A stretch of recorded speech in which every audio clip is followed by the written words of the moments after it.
Well, we do want to focus back on Europe because Barclays says Ireland is running out of options to stabilize its banks.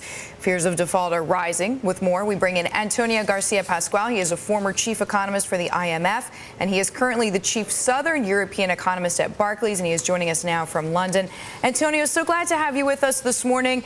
Yesterday, the Irish finance minister, Brian Lenihan, told the Sunday Telegraph he rejects the idea that Ireland needs help from either the EU or the IMF in the near term. Do you agree?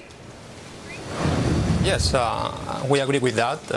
I think it's fair to say that Ireland took very bold measures, both on the fiscal and on the banking sector.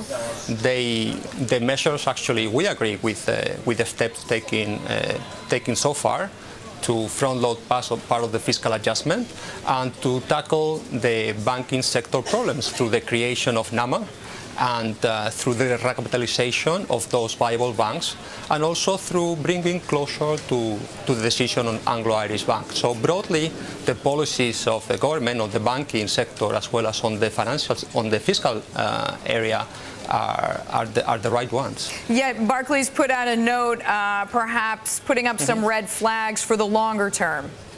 Yes, yes, indeed. I think that's also fair to say. The problems in the banking sector obviously are significant.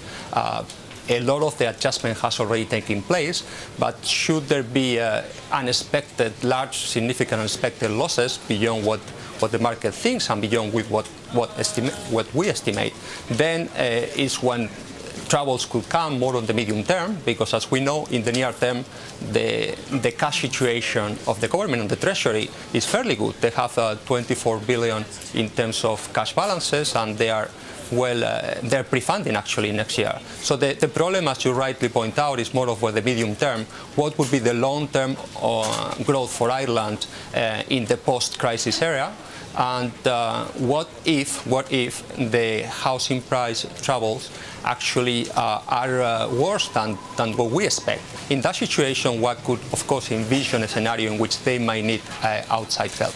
Not the baseline, but it could certainly happen. So you say the biggest risk in this scenario is further weakness in the housing market in Ireland. When will we know by? Do you have a timetable, a timeline that you're looking at?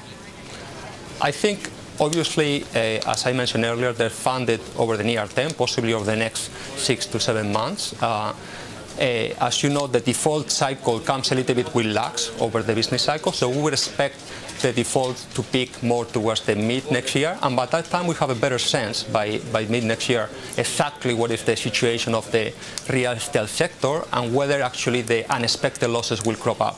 So surely not next year, and I think we will have more clarity on how severe the situation is in the real estate sector by the beginning of next year.